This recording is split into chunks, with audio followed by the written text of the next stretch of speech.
ओम नमो भगवते वासुदेवाय। ओम नमो भगवते वासुदेवाय। ओम नमो भगवते वासुदेवाय। नारायणं नमस्कृत्य नरं चैव नरोत्तमं देवीं सरस्वतीं व्यासं ततो जयमुदीरये। नष्टप्रायेषु भद्रेषु नित्यं भागवत सेवया भगवतोत्तमश्लोके भक्तिर्भवति नैष्ठिकी। कृष्णाय वासुदेवाय देवकीनन्दनाय च नन्दगोपकुमाराय गोविन्दाय नमो नमः। ॐ अज्ञानतिमिरान्धस्य ज्ञानञ्जनशलाकया चक्षुरुन्मिलितं येन तस्मै श्रीगुरवे नमः। नमो विष्णुपादाय कृष्णपृष्ठाय भूतले श्रीमते भक्तिवेदान्ता स्वामिनिति नामिने। नमस्ते सारस्वती देवे गौरवाणी प्रचारिणे निर्विशेषशून्यवादी पाश्चात्यदेशतारिणे। हे कृष्णा करुणा सिंधो दीनबंधो जगत्पते गोपेश गोपिका कांता राधा कांत नमस्तुते। तप्त कांचन गौरांगी राधे वृंदावनेश्वरी वृषभानुसुते देवी प्रणमामि हरिप्रिये। वंशाकल्पतरुभ्यश्च कृपा सिन्धुभ्यैव च पतितानां पावनेभ्यो वैष्णवेभ्यो नमो नमः। जय श्री कृष्ण चैतन्य प्रभु नित्यानंद श्री अद्वैत गदाधर शिवासादि गौर भक्त वृंद। हरे कृष्णा कृष्णा कृष्णा हरे हरे।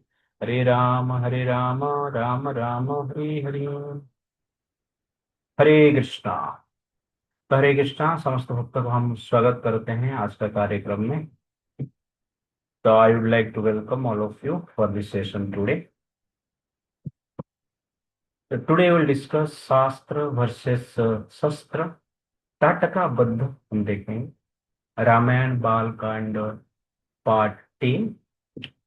तो लास्ट टाइम हमने देखा था किस प्रकार भगवान राम लक्ष्मण और विश्वामित्र जी गंगा नदी को पार करके गंगा नदी के दूसरे तट पर पहुंचते हैं और वहां पर एक वन में प्रवेश करते हैं। जो वन अत्यंत भयानक था और उस वन को प्रवेश करते समय भगवान राम देख रहे हैं कि जो वन है मनुष्य विहीन है। कोई भी मनुष्य को वहां पर राम जी ने देखे नहीं और अनेक हिंस्र जंतु जोर जोर से गर्जन कर रहे हैं। कुछ पक्षी का भी विकराल कलरव सुनने को मिल रहा है। उसके साथ साथ अनेक झींडियों की झंकार भी सुनाई दे रहा है। वातावरण अत्यंत भयानक। राम जी ये देखकर विश्वामित्र जी को पूछते हैं कि ये जो वन अत्यंत भयानक दिख रहा है ये कौन सा वन। तो विश्वामित्र जी कहते हैं कि पहले दो सिटी हुआ करता था। इसका नाम था मालद और करुष। यहाँ पर पूर्व काल में इंद्रदेव के साथ वृत्रासुर का युद्ध हुआ था और इंद्रदेव वृत्रासुर का पेट के भीतर प्रवेश करके वज्र के द्वारा वृत्रासुर का शरीर को काटे, पेट को काटे। 1 साल उनको लगा। 1 साल के पश्चात वृत्रासुर का देहांत हुआ। वो बाहर आए। तो इंद्रदेव जब बाहर आए हैं पेट के भीतर थे, इसलिए शरीर में पेट का जो मल है, पेट का जो भी चीज है लगा हुआ था। और उसके साथ साथ 1 साल से इंद्रदेव खाए नहीं। इसलिए देवता लोग उस स्थान पर इंद्रदेव को गंगा पानी से स्नान करवाए, उनका मल दूर किए। इसलिए उस स्थान का नाम मालद हुआ। करुष का अर्थ है क्षुधा, भूख। और इंद्रदेव को समस्त देवता ने अनेक प्रकार की आहार खिलाया, स्वादिष्ट आहार दी। इसलिए उस स्थान का नाम करुष। इस प्रकार इंद्रदेव ने वहां पर दो सिटी का निर्माण की, जिसका नाम मालव और करुष रखा गया। लेकिन विश्वामित्र जी कहते हैं कि ताटका नामक राक्षस जो है, जो कि इच्छा अनुसार रूप धारण कर सकती थी, और राक्षस स्थान पर आई और इस स्थान को नष्ट भ्रष्ट कर दी, जो कि सुंदर के पत्नी था। सुंदर करके राक्षस वहां राक्षस हुआ, जिसका पत्नी था ताटका। और ताटका के एक बेटा भी था, जिसका नाम है मारीच। सुंदर को ऋषि अगस्त ऋषि अगस्त्य मुनि ने सुंदर को अगस्त्य मुनि ने बद्ध कर दिया, श्राप देकर बद्ध कर दिया। इसलिए मारीच और ताटका अगस्त्य मुनि को मारने की प्रयास की, और मारीच और ताटका को अगस्त्य मुनि में श्राप दे दिया, जिसके कारण मारीच और ताटका राक्षस बन गए। पहले वो यक्ष कुल में आया करते थे। एक यक्ष के पुत्री थे ताटका, और मारीच ताटका का पुत्र था। एक यक्ष थे जिनका नाम है सुकेतु। सुकेतु को एक पुत्र की आवश्यकता थी। पुत्र के लिए वो ब्रह्मा जी से प्रार्थना की। ब्रह्मा जी ने उनको पुत्र नहीं दिए, उनको एक पुत्र दिए, और जिसके शरीर में 1000 हाथी का बल था। 1000 हाथी का बल का अर्थ है कि 1000 हाथी को एक साथ जो उठा सकता है, उसका शरीर में 1000 हाथी का बल रहता है, इसे हम समझ सकते हैं। टाटका का शरीर में 1000 हाथी का बल था। शाप मिलने के पश्चात राक्षस बन गई और आतंक करना प्रारंभ की। उस वन में जो भी मनुष्य का आवागमन होता था, उस मनुष्य को राक्षसी खा लेती, जानवर को भी खा लेती। और वहां पर जो सिटी था मालद और करुष, ये दोनों, जो सिटी था, शहर था, उस शहर को भी नष्ट कर दिया। इस प्रकार ताटका वहां पर आतंक का एक प्रकार की राज चला रही।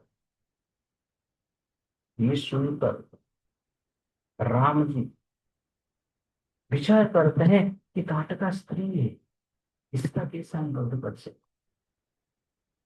विश्वामित्र जी कहते हैं ताटका का वध आपको करना है, इसलिए मैं आपको यहाँ पर लेकर आया। किंतु राम जी के मन में स्त्री को वध करने की इच्छा नहीं होता है।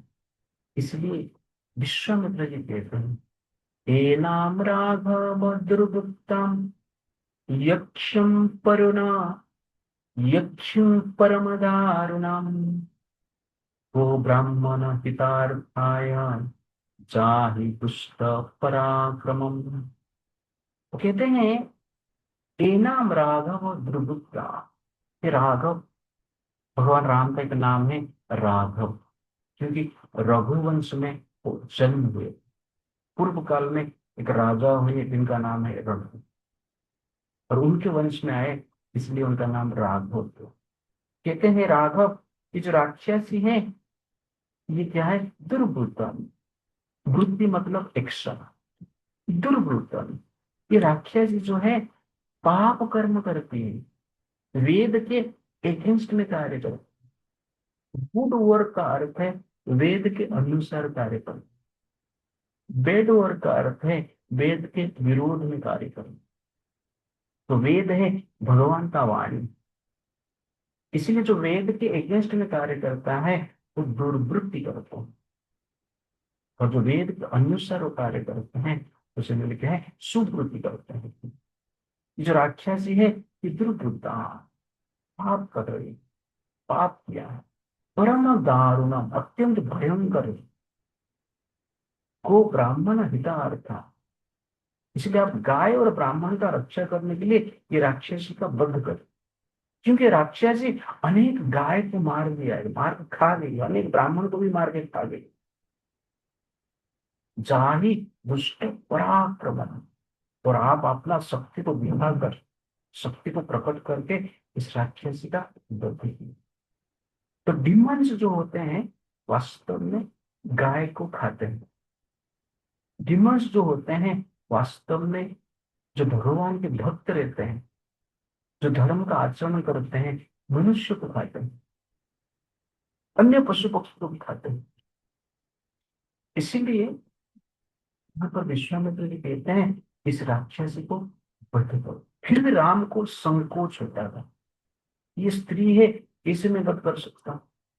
इसलिए विश्वामित्र जी कहते हैं न हि ते स्त्री बद्धा कृते घृणाकार्य नरोत्तम चतुर्वण्य हितार्थम ही कर्तव्यम राजसूनुना।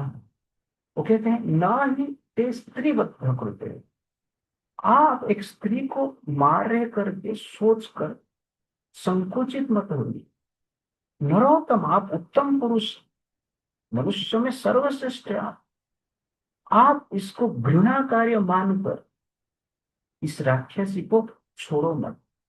चतुर्वर्ण हितार्थम, ब्राह्मण क्षत्रिय वैश्य शूद्र ये 4 वर्ण में ब्राह्मण जो है बुद्धिमान व्यक्ति को ब्राह्मण कहते हैं, जैसे कि साइंटिस्ट है, फिलोसोफर्स है, डॉक्टर्स है, ठीक है ना। तो इसे रिसर्च जो करते हैं उनको ब्राह्मण कहते हैं। क्षत्रिय जो कि धर्म का रक्षा करने के लिए अस्त्र शस्त्र को उठाते हैं, सैनिक जो है उनको क्षत्रिय कहते हैं। एडमिनिस्ट्रेटर, वैश्य जो बिजनेस करते हैं, और शूद्र जो बाकी ब्राह्मण क्षत्रिय वैश्य को हेल्प करते हैं, धर्म के अनुसार लेते हैं। ये चतुर्वर्ण को रक्षा करने के लिए, उनका हित करने के लिए क्या करना चाहिए? आपको इस राक्षसी को वध करना चाहिए। ये आपका क्या है? धर्म है। तो स्त्री सोचकर ये राक्षसी को छोड़ देता। तो भगवान राम पहली बार एक स्त्री को वध करेंगे, और भगवान कृष्ण भी पहली बार एक स्त्री को ही वध की, पूतना था। इस प्रकार और यहाँ पर ताटका जो है राम को मारने के लिए आई, ठीक उसी प्रकार पूतना जो है कृष्ण को मारने के लिए आई। ताटका तो यहाँ पर स्वयं एक राक्षसी का रूप धारण करके आई। कृष्ण के क्षेत्र में पूतना जो थी एक प्रकार सुंदर स्त्री का रूप धारण करके आई।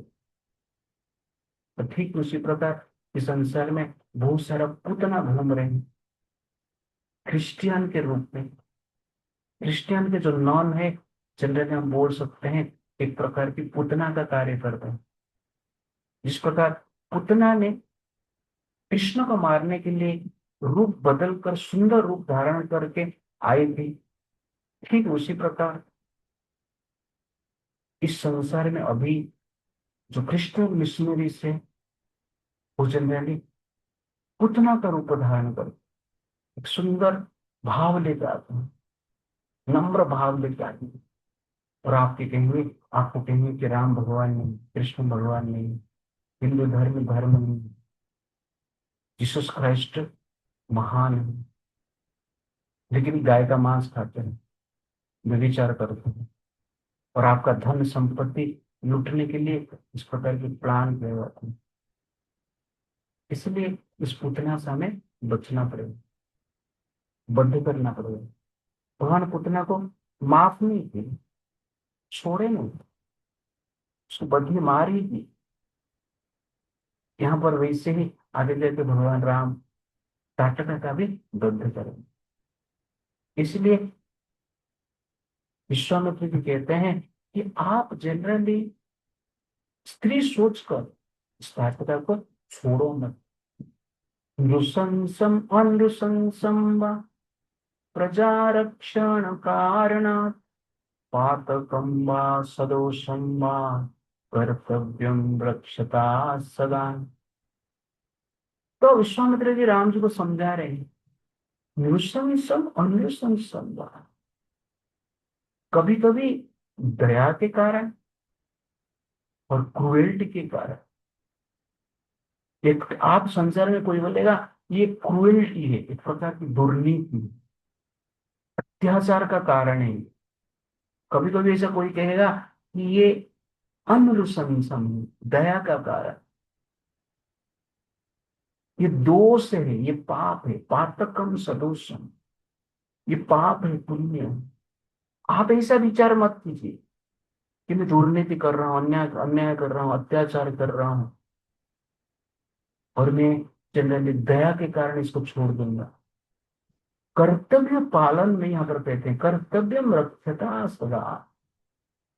कर्तव्य पालन में क्षत्रिय को पाप पुण्य दोष अदोष ये देखना नहीं, क्रुएल्टी कंपासन ये देखना नहीं, कर्तव्य करना।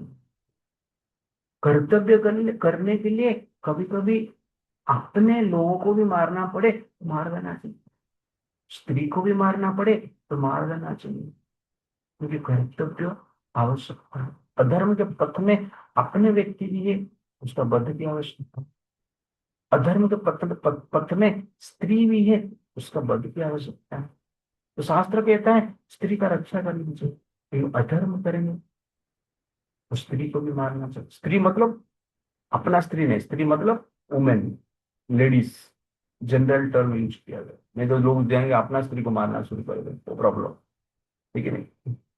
तो नृशंसम अनुशंसम प्रजा रक्षण का, प्रजा की रक्षा करने की, धर्म का रक्षा करने, समाज कल्याण के लिए एक स्त्री को बद्ध करेंगे तो पाप नहीं होता है। इसलिए आप ड्यूटी, अपना फोकस फोकस आपका ड्यूटी के ऊपर होना चाहिए। अर्जुन का कर्तव्य हुआ तो अपने जो स्वजन है उनको बद्ध करना पड़ता, इसलिए गीता का उपदेश भगवान ने। और यहाँ पर विश्वामित्र जी श्री राम को समझा रहे हैं, स्त्री का वध यहाँ पर आप कर सकते हैं, क्योंकि एक राक्षस ने अनेक ब्राह्मण को मारा है, अनेक मनुष्य को मारी है, खाई है, गाय को भी बद्ध की है, खाई है। ठीक है नहीं। इसलिए इसको जनरल क्या करना चाहिए, बद्ध कर देना। तो do not act out of hatred और out of compassion, but act out of duty for social elevation.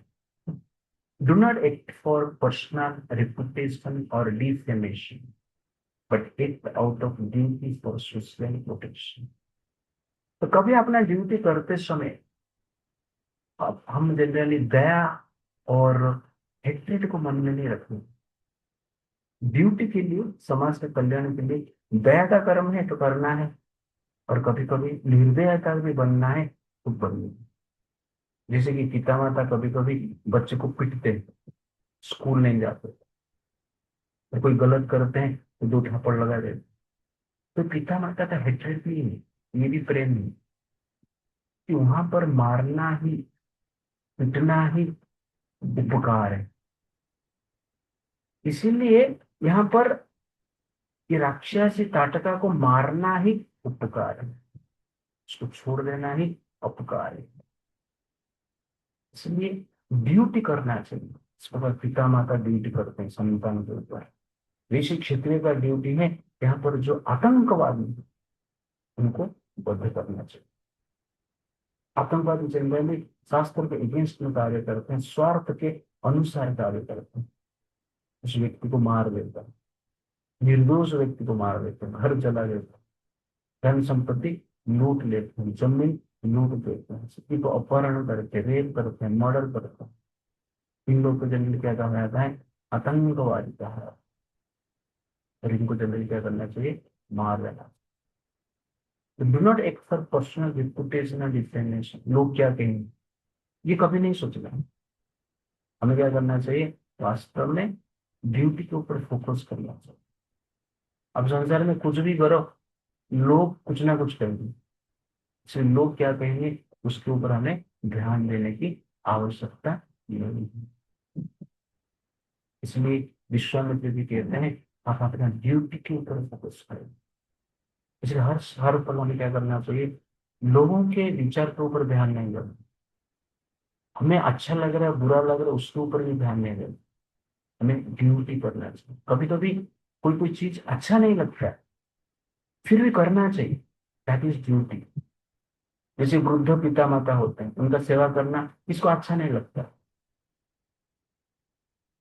लेकिन अच्छा नहीं लग रहा है फिर भी करना, उसको हम क्या कहते हैं, ड्यूटी कहते हैं, कर्तव्य कहते हैं। पढ़ाई करना अच्छा नहीं लगता, लेकिन फिर भी करना, दैट इज क्या है, ड्यूटी कहते हैं। तो इस प्रकार हमें अपना ड्यूटी करना चाहिए। राम जी को समझा रहे हैं विश्वामित्र जी कि आपको ड्यूटी करो, और ये राक्षसी का क्या कर लो, बद्ध कर दो। क्योंकि मनुष्य शरीर प्राप्त करने से कोई मनुष्य नहीं बन जाता है।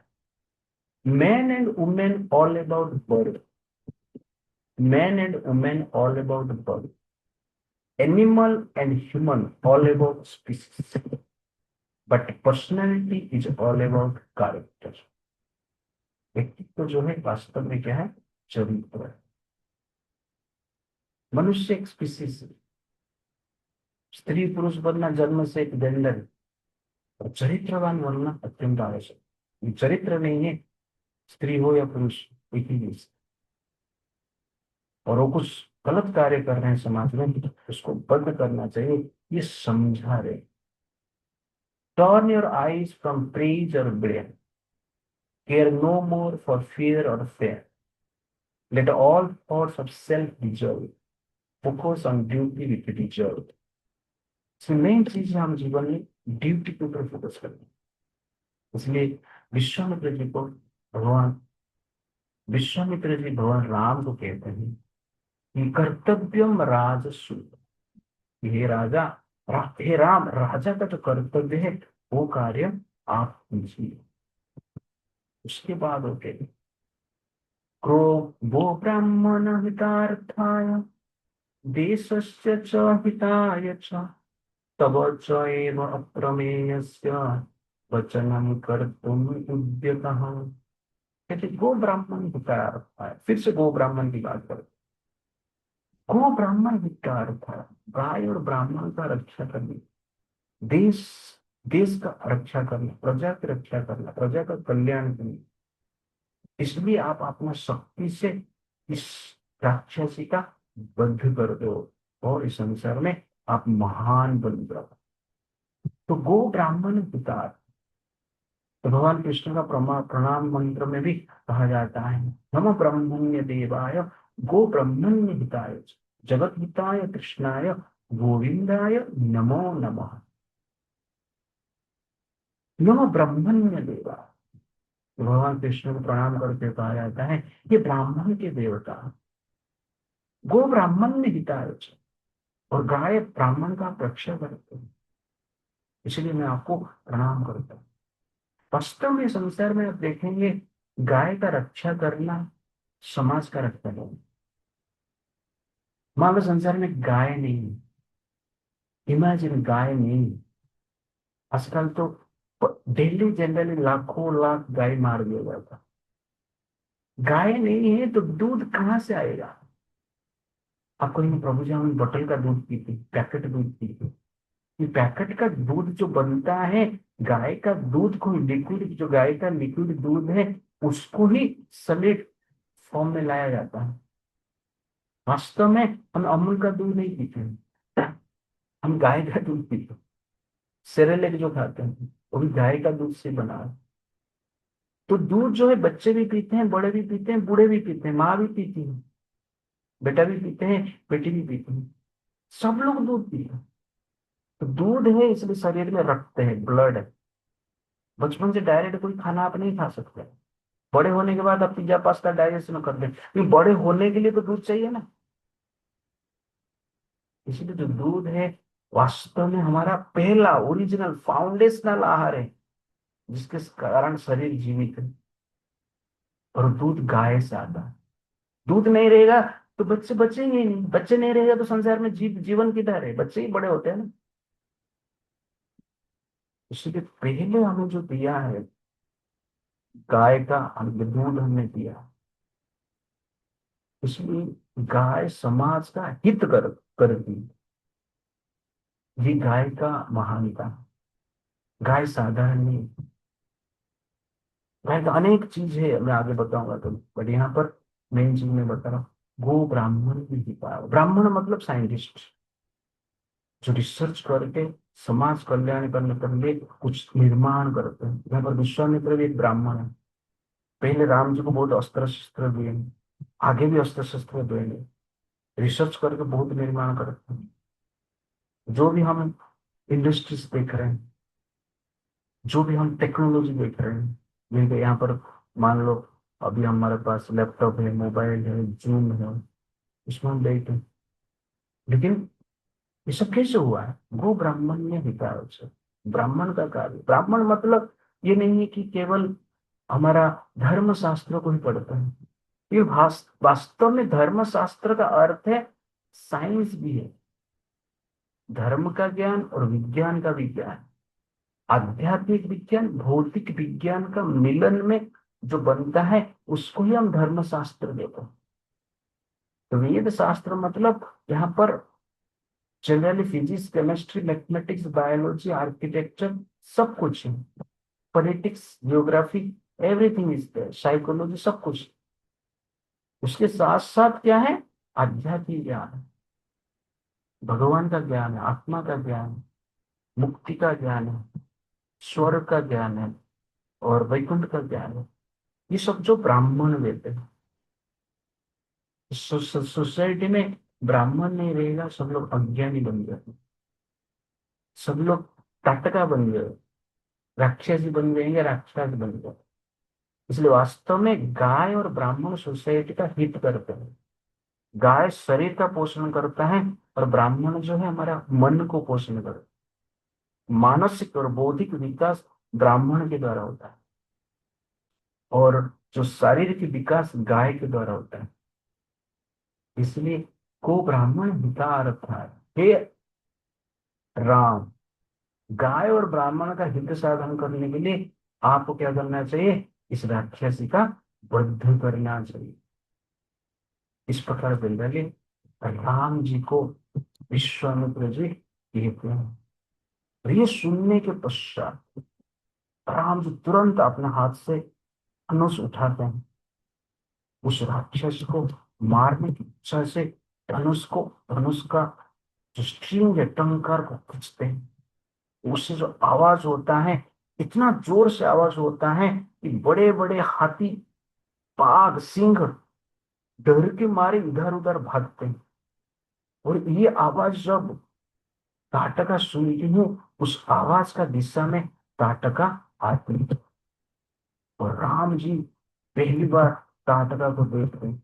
वो लक्ष्मण जी को कह रहे हैं कि ताटका का रूप जो है अत्यंत भयानक है। कोई भीरू व्यक्ति इस ताटका को देखेगा तो निश्चित रूप से भयभीत होकर मर ही जाएगा। लेकिन ये स्त्री है, इसलिए उसे वध करने में संकोच हो रहा है। इसलिए हम इसका नाक और कान को काट देंगे। और ठीक उस समय जो ताटका थी तुरंत ही राम की ओर आती है और धूल उड़ाती है। और धूल में राम लक्ष्मण आवरित हो जाते हैं। ऐसा लगता है कुछ समय के लिए वो मोहित हो जाते। लेकिन राम जी अपना बाण से धूल को दूर करते हैं। उसके पश्चात राक्षसी ताटका ने बड़े बड़े पत्थर लेके राम के ऊपर फेंकने की प्रयास करते हैं। राम जी उनके बाण से पत्थर को नष्ट कर देते। उसके पश्चात राम जी अपना बाण से राक्षसी ताटका का दो हाथ को काट देते हैं। लक्ष्मण जी दो कान को काट देते। फिर भी ताटका अदृश्य हो जाती है, अदृश्य होकर पत्थर का वर्षा करने लगा। और भगवान राम अपना बाण से पत्थर का वर्षा को भी नष्ट करते हैं और एक बाण से ताटका का छाती को प्रहार करते हैं। तो ताटका का छाती के ऊपर जब भगवान राम का बाण लगता है, ताटका वहां पर ही मर जाती है।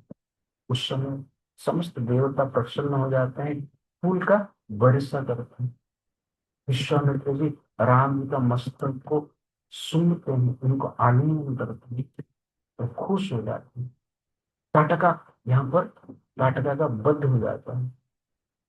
राम जी, विश्वामित्र, लक्ष्मण खुश हो जाते हैं और ताटका वन में ही उस रात में रहते हैं।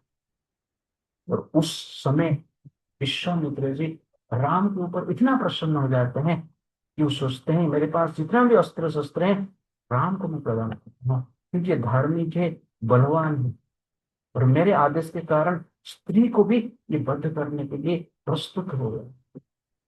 इसलिए विश्वामित्र जी खुश होकर उनको जनरली अनेक अस्त्र शस्त्र प्रदान करते हैं। इस अस्त्र शस्त्र के द्वारा देवता, गंधर्व, राक्षस, दानव को वो बद्ध कर सकते हैं। जो पाप करते हैं उनका बद्ध कर सकते हैं।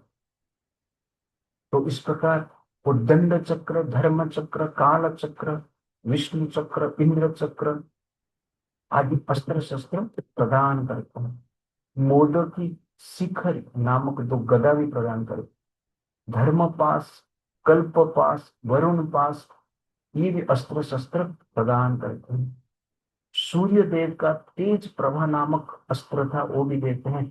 चंद्रदेव के शिशिर अस्त्र प्रदान करते हैं। और नारायण भगवान के नारायण अस्त्र भी उनको प्रदान करते हैं। ये सभी अस्त्र इच्छा अनुसार कभी भी प्रकट हो सकते हैं। विश्वामित्र कहते हैं इस अस्त्र को आप धारण करो, और मंत्र से उस अस्त्र शस्त्र को भगवान राम को प्रदान करते हैं।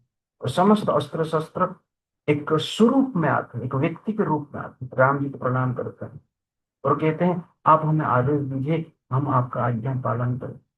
राम जी कहते हैं आप मेरे मन में वास कीजिए, और जब मैं आदेश दूंगा उस समय में आप कार्य करें। समस्त अस्त्र शस्त्र राम के मन में प्रवेश करें। इस प्रकार राम जी अस्त्र शस्त्र धारण करते हैं, लक्ष्मण जी अस्त्र शस्त्र धारण करते हैं। उनका शरीर से दिव्य तेज उत्पन्न होता है। तुरंत विश्वामित्र जी को प्रणाम करते हैं, आभार प्रकट करते हैं। इस प्रकार राम जी टाटका का वध किए। तो समाज में शस्त्र की भी आवश्यकता है और शास्त्र की भी आवश्यकता है। शास्त्र मतलब वेद शास्त्र, जो ज्ञान का मार्ग हमें देते हैं, जो हमारा मन को, बुद्धि को पोषण करता है, उसको हम शास्त्र कहते हैं। शस्त्र जो है वास्तव में राक्षस व्यक्ति है। जो शास्त्र को मानते नहीं है उनको सुधारने के लिए जनरली शस्त्र की आवश्यकता है। इस संसार में दोनों की आवश्यकता है, शास्त्र की आवश्यकता है और शस्त्र की भी आवश्यकता है। मन जो है वो पावरफुल है, मन को कंट्रोल करना डिफिकल्ट है। अगस्त्य मुनि कहते हैं अप्य अब्धि पानम महतः सुमेरु उन्मनादम अपि अपि वहन्य असनत साध्यो विषम अचित निग्रह। वो कहते हैं कि अप्याप्ति ही पानम महतः, सागर का पानी, पूरा सागर का पानी पी जाना इजी। सुमेरु उन्मनाद, सुमेरु पर्वत को उखाड़ के फेंक देना भी easy। और क्या है, अपि वहन्य असनत साध्यो, आग को पी लेना भी इजी, लेकिन मन को कंट्रोल करना ये सबसे बड़ा डिफिकल्ट है। और ये सबका एक्सपीरियंस। तो मन अनकंट्रोल है, इसलिए डिसिप्लिन होना चाहिए। तो डिसिप्लिन लाइफ के लिए मन को कंट्रोल करना ही पड़ेगा। मन जिसका कंट्रोल में नहीं है वो डिसिप्लिन लाइफ जी नहीं सकता, वो पाप करना ही पड़ेगा। डिसिप्लिन का अर्थ क्या है? डिसिप्लिन का अर्थ ही मन के एगेंस्ट में काम करना। मन कहता है सुबह मत उठ, उठना ही डिसिप्लिन। मन कहता है पढ़ाई मत करो, पढ़ाई करना ही डिसिप्लिन। मन कहता है कि जनरली हरे कृष्णा का बाल संस्कार प्रोग्राम अटेंड मत करो, अटेंड करना ही डिसिप्लिन। मन कहता है खेल कूद में और रील में टाइम बिताओ, और खेल कूद रील को छोड़ना ही डिसिप्लिन। मन कहता है दूसरे का चुगली करो, दूसरे को गाली दो, दूसरे के ऊपर डिसरिस्पेक्ट करो, लेकिन रिस्पेक्ट करना ही डिसिप्लिन। मन कहता है एक्सरसाइज मत करो, लेकिन एक्सरसाइज करना ही डिसिप्लिन। मन कहता है मच्छी मटन खा लेंगे, लेकिन मच्छी मटन नहीं खाना ही डिसिप्लिन। मन कहता है पिता माता का बात नहीं सुननी, पिता माता का बात सुनना ही डिसिप्लिन। तो डिसिप्लिन का अर्थ क्या है? मन के एगेंस्ट में काम करने को डिसिप्लिन कहते हैं। और जो डिसिप्लिन के लिए जो आवश्यकता है वो शास्त्र है। जहां पर शास्त्र नहीं, वो मन के हिसाब से लोग कार्य करते। तो मन हमें क्या बना देता है, मानव से राक्षस बना देता है, दानव बना देता है। इसलिए मन को डिसिप्लिन करने के लिए भगवान ने शास्त्र का निर्माण किया। और जो बुद्धिमान व्यक्ति है शास्त्र के अनुसार जीते, तो बुद्धिमान व्यक्ति को शासन शास्त्र करता है, लेकिन मूर्ख व्यक्ति को शासन शस्त्र करता है। तो शस्त्र नहीं रहेगा तो जनरली संसार में शास्त्र का भी रक्षा नहीं है। आजकल कुछ नियम के अनुसार लोग जी रहे हैं, चोरी नहीं कर रहे हैं। इसका कारण क्या है, क्योंकि शस्त्र है, पुलिस डिपार्टमेंट। पाकिस्तान अटैक नहीं कर रहा है, क्यों? क्योंकि पुलिस डिपार्टमेंट है, आर्मी है। आतंकवाद भयभीत में रहते, चोरी छुप के काम करते हैं, क्योंकि पुलिस डिपार्टमेंट। तो दंड है, इसलिए लोग उदंड नहीं होते। उदंडता को रोकने के लिए दंड की आवश्यकता। आपके पास शास्त्र रहेगा लेकिन शस्त्र नहीं रहेगा तो शास्त्र को भी कोई फॉलो नहीं करेगा। इसलिए भय से लोग क्या करते हैं, सेवा करते हैं। भय से लोग जंगल क्या है, चोरी से, व्यभिचार से, पाप से बचते हैं। भय किस लिए, दंड का भय, शास्त्र का, शस्त्र का भय। इसलिए हमें शस्त्र भी चाहिए और शास्त्र भी चाहिए। Both shastra and shastra are meant for ruling the mind, because the mind is all power. सबसे बड़ा power. Fools are ruled by shastra, fools are ruled by shastra, and wise men are ruled by शास्त्र। इस प्रकार शस्त्र और शास्त्र की आवश्यकता है। इसलिए भगवान कृष्ण के, भगवान विष्णु के आप फोटो देखेंगे, शंख चक्र गदा पद्म। गदा है और चक्र है, क्यों? शस्त्र है, क्योंकि शस्त्र की आवश्यकता है। राम जी भी अभी वन में आ रहे हैं तो लैपटॉप लेके नहीं है। राम जी वन में जनरली क्या है, धनुष बाण लेके आ रहे हैं। लैपटॉप लेके तो घूमेंगे क्या, चोर लैपटॉप लेके ही भाग जाएगा, आपको भी उठा के लेके चला जाएगा। इसलिए शस्त्र का भी ज्ञान होना चाहिए। स्त्रियों को भी शस्त्र का ज्ञान होना चाहिए, शास्त्र का ज्ञान होना चाहिए। पुरुष को भी शास्त्र का ज्ञान और शस्त्र का ज्ञान होना चाहिए। दोनों होना आवश्यकता है। और हमारा सनातन धर्म का पतन हो रहा है क्योंकि हम शास्त्र के ऊपर ध्यान देते हैं, शस्त्र के ऊपर ध्यान नहीं देते हैं। इसलिए कोई भी आके अटैक कर लेता है। मुगल शाह अटैक कर लिया, ब्रिटिशर शाह अटैक कर लिया। अभी भी जिसके पास शस्त्र है वो जनरली क्या कर रहे हैं, अत्याचार कर रहे हैं। बांग्लादेश में अत्याचार हो रहा है, पाकिस्तान में अत्याचार हो रहा है। क्यों? क्योंकि हम शस्त्र को ध्यान नहीं दिया, शस्त्र विद्या को ध्यान नहीं दिया। इसलिए शस्त्र विद्या भी आवश्यकता है। इसलिए मोदी सरकार आकर शस्त्र का निर्माण कर अनेक प्रकार के वेपन्स बना रहे हैं। लेकिन अभी अभी हमारा जो परमाणु बम है उसको भी रखा गया है पोजीशन, अटैक करने की। शस्त्र की आवश्यकता है। शस्त्र से मूर्ख व्यक्ति संसार में डरते हैं और संसार में ज्यादातर लोग मूर्ख ही होते हैं। बिना शस्त्र से जनरली कोई कुछ नियम फॉलो करता है नहीं। इस प्रकार शास्त्र कहता है, अजम नहीं वो गजम नहीं, अश्वम नहीं वो, अजम नहीं वो, गजम नहीं वो, व्याघ्रम नहीं वच नहीं बच, अजापुत्रम बलिन दत्य, देव दुर्बल घातक। कहा जाता है घोड़े को कोई बलिदान नहीं देता है, हाथी को भी कोई बलिदान नहीं देता। अजम नहीं वो, गजब नहीं, व्याघ्रम नहीं वच नहीं बच, बाघ को तो देता ही नहीं। अजापुत्रम बलिन दत्त, बकरी को ही बलि देते हैं, ठीक है ना। अजापुत्रम बलिन दत्त, देव दुर्बल घातक। देवता भी क्या करते हैं, जो दुर्बल रहते हैं उनको अटैक करते हैं। बकरी को क्यों बलिदान देते हैं? हाथी तो सबसे बड़ा है, लेकिन नहीं। बाघ को क्यों नहीं देते? बाघ का मांस भी स्वाद लगेगा नहीं, बाघ को मारने के लिए आपको ही खा लेगा। इसलिए जो शक्तिहीन है उसको ही हत्या किया जाता है। और ज्यादातर हिंदू सोसाइटी को मार दिया जा रहा है, हिंदुओं को मार दिया जा रहा है, क्योंकि हिंदू केवल शास्त्र के ऊपर रहेगा, शस्त्र को ध्यान नहीं। इसलिए शस्त्र की भी आवश्यकता है। विश्वामित्र जी राम जी को यहाँ पर शस्त्र का विद्या दे रहे हैं और शस्त्र का प्रयोग के बारे में भी बता रहे हैं। तो अर्जुन भी शस्त्र को उठाने के लिए मना कर रहा था, इसलिए भगवान ने गीता बोले और शस्त्र उठाए, क्योंकि शस्त्र जब उठेगा शास्त्र बचेगा, नहीं तो शास्त्र नहीं बचेगा, आपका स्क्रिप्चर वेद रामायण महाभारत ये सब नहीं बचेगा। तो बख्तियार खिलजी करके एक मुस्लिम राजा हुआ था। तो बख्तियार खिलजी को एक बीमार हुआ था, वो बीमार ठीक नहीं होता था, अनेक प्रकार के मेडिसिन ट्राई किया गया, ठीक नहीं। तो नालंदा विश्वविद्यालय में एक प्रोफेसर थे, उन्होंने कहा कि हमारे पास मेडिसिन है जिससे कि इसका रोग ठीक हो सकता है। तो बख्तियार खिलजी को बताया गया है कि आयुर्वेदा में इसका व्यवस्था है, आपका ठीक हो सकता है। और नहीं नहीं, आयुर्वेदा हम यूज नहीं करेंगे, वो हिंदुओं का मेडिसिन है। इतना खुन्नस से आप सोचो, बख्तियार खिलजी ने मना कर दिया।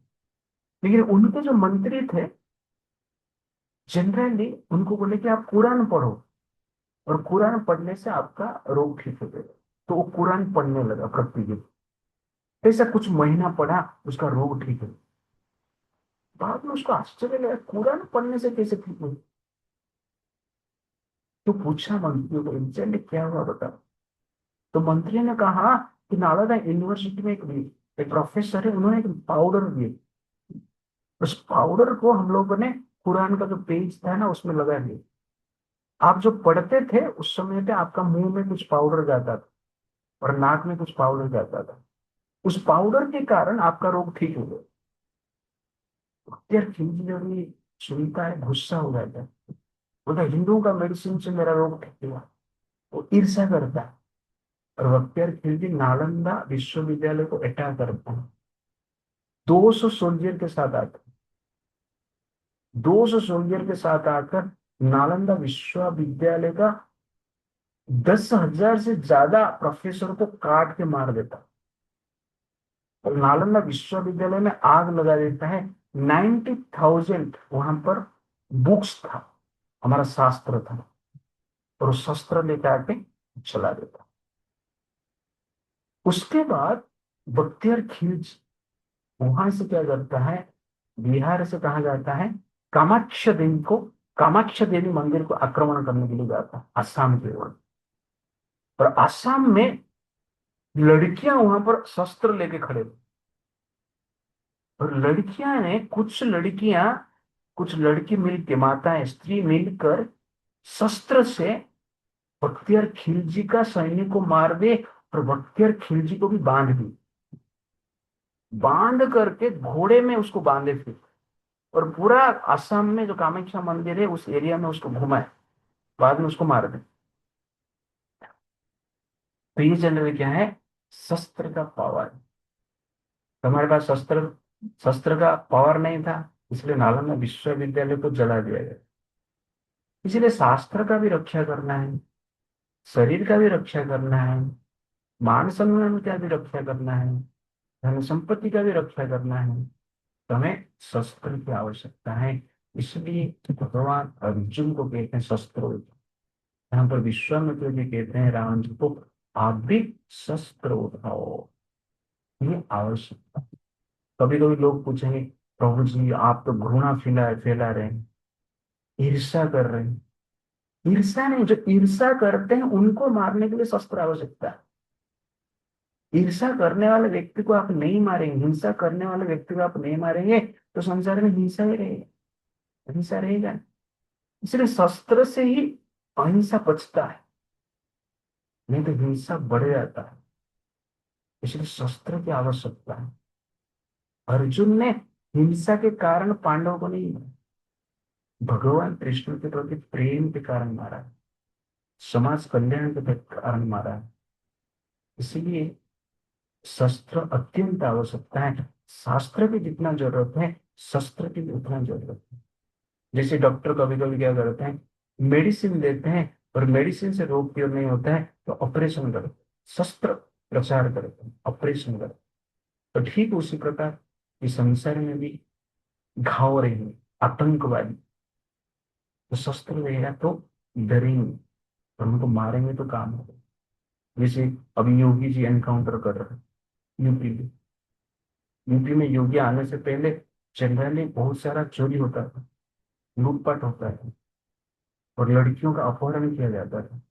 लेकिन आने के बाद क्योंकि शस्त्र आया, गोली मार, तो सब कुछ कम हो गया। बंगाल में भी पहले होता था, अभी सरकार चेंज हो गई, शस्त्र लिए तो सब डर के मारे सरेंडर कर रहे हैं, कितने को जेल में भी डाल दिया गया। तो ये शस्त्र का आवश्यकता है, ये हमें दोनों का आवश्यकता है, ये ज्ञान होना चाहिए।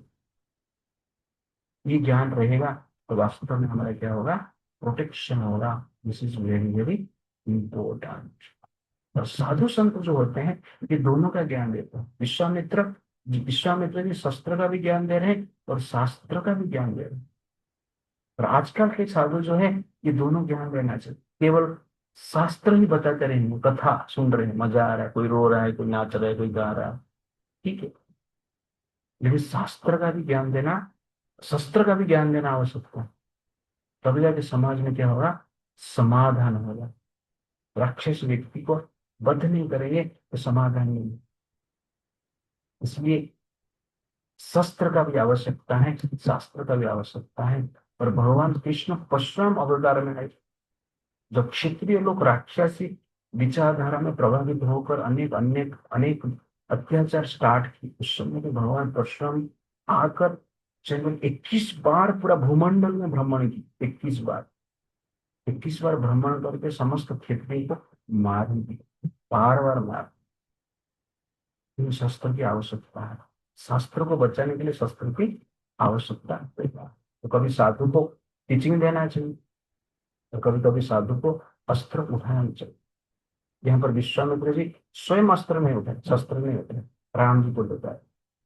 और वहां पर परशुराम जी क्या करते हैं, स्वयं शस्त्र उठाते हैं ताकि इसका वध करें। तो चैतन्य महाप्रभु का एक लीला आता है। तो भगवान कृष्ण कलयुग में चैतन्य महाप्रभु के रूप में जन्म लिए और उन्होंने भक्ति योग का प्रचार किया। जो हम हरे कृष्णा महामंत्र कर रहे हैं, मृदंग करताल बजा के नाच रहे हैं, वो स्टार्ट चैतन्य महाप्रभु ने किए थे नवद्वीप पे, बेंगल का नवद्वीप। तो चैतन्य महाप्रभु यार मृदंग बजा के, चैतन्य महाप्रभु कुछ भक्त मृदंग बजाकर कीर्तन कर रहे हैं, चांद काजी करके एक मुस्लिम राजा थे, तो मृदंग को तोड़ दिया। तो ये न्यूज चैतन्य महाप्रभु के पास गया कि चांद काजी ने मृदंग को तोड़ दिया। तो चैतन्य महाप्रभु सुनकर वो कहते हैं कि आज हम पूरा गांव निकलते हैं, चांद काजी के घर पे जाते हैं। तो समस्त जो नवद्वीप वासी थे, हजार हजार लोग, लाखों लाख लोग हाथ में मशाल लिए और चैतन्य महाप्रभु के पीछे जा रहे हैं, चांद काजी का घर को जलाने के लिए। कोई बोलता है चांद काजी को मार दो, उसका घर को जला दो, सब नारा देके जा रहे हैं, चांद काजी मुर्दाबाद, चांद काजी मुर्दाबाद, चैतन्य महाप्रभु जिंदाबाद, चैतन्य महाप्रभु जिंदाबाद, इस प्रकार करते जा रहे हैं। पहला सिविल मूवमेंट कहा जाता है।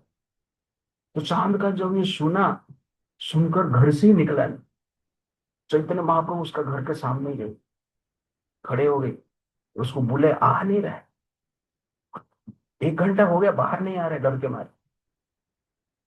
चैतन्य महाप्रभु उसको बुला रहे, हम तो आपका रिलेटिव है, आप आइए, अपना दादाजी का संपर्क आपके साथ, आइए बात करते हैं।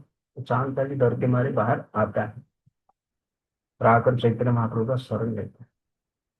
चैतन्य महाप्रभु पूछते हैं उसको कि आप मृदंग तोड़ दिए और इतना डर क्यों है, इसका कारण क्या है, इतना लोग को देख के डर रहे हो क्या आप?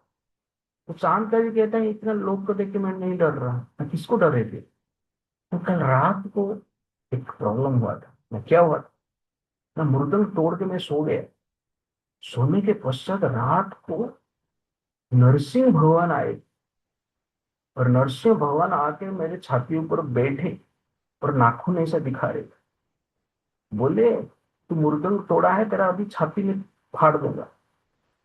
और मेरे डर के मारे क्षमा प्रार्थना की।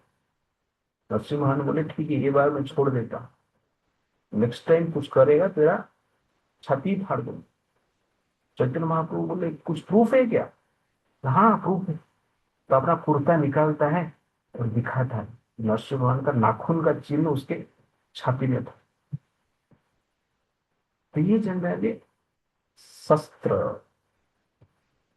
तो चांद का भी डर गया इसलिए नहीं कि लोग जनरली आ गए, नहीं, पहले से मरने का भय है, रात में ही शस्त्र को देख के डर गया। यदि शस्त्र क्या करता है, समाधान करता है अनेक चीज। शास्त्र भी समाधान करता है, शस्त्र भी समाधान करता है। शास्त्र बुद्धिमान व्यक्ति का समाधान, प्रॉब्लम पूछे तो समाधान करता है। और मूर्ख व्यक्ति का प्रॉब्लम जो है, मूर्ख के कारण जो प्रॉब्लम होता है वो शस्त्र करता है। इसलिए हमें शास्त्र की भी आवश्यकता है, शस्त्र की भी आवश्यकता है।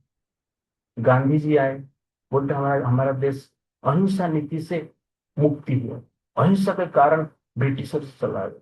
नहीं, अहिंसा के कारण ब्रिटिशर्स 200 साल हमारा देश को शासन में, हिंसा होता था पहला साल में चला जाता। आपको लगता है अहिंसा के कारण कोई जाएगा? आप सोचिए आपका घर पे चोर आया और आप घर वाले सब लोग उठ गए, उठने के बाद क्या बोल रहे हो, चोर तू चला जा, चोर तू चला जा, चोर चोर तू चला जा, तो सब बोलेगा तो चोर जाएगा? जाएगा, सामान लेके जाएगा, धन संपत्ति जो सोना है वो सब लेके चला जाएगा, ठीक है नहीं, तुम्हारा गहना ज्वेलरी सब लेके जाएगा। चोर चला गया बोल के कोई नहीं जाता, चोर को मार के भगाना पड़ता। वैसे ब्रिटिशर चोर थे, उनको मार के भगाना चाहिए। लेकिन गांधी जी अहिंसा के कारण 200 साल तक चला। लेकिन वास्तव में सुभाष चंद्र बोस, वीर सावरकर, चंद्रशेखर आजाद, भगत सिंह, ये जो क्रांतिकारी थे, जो शस्त्र उठाए, इसके डर से वो लोगों ने भागा। इसलिए ये प्रमाण करता है कि हमें शस्त्र का ज्ञान की आवश्यकता है और शास्त्र का ज्ञान भी आवश्यकता है। शंख चक्र गदा, जो शंख है और शंख जो है और पद्म जो है, फ्लावर, लोटस फ्लावर है, ये शास्त्र का प्रतीक है। और गदा और चक्र जो है शस्त्र का प्रतीक। और ये दो साथ रहते हैं, शांति और क्रांति दोनों साथ रहेंगे, जी वास्तव में शांति रहेगा। तो शांति के लिए भी हमें क्या चाहिए, शास्त्र की, शस्त्र की आवश्यकता है, युद्ध की आवश्यकता है। तो यहाँ पर राम जी क्या करते हैं, पहली बार ताटका को बद्ध की, अनेक अस्त्र शस्त्र प्राप्त, और उनका आगे यात्रा शुरू हुआ। आगे जाके राम जी क्या करते हैं देखेंगे हम नेक्स्ट टाइम। हरे कृष्ण। प्रभुपाद की जय।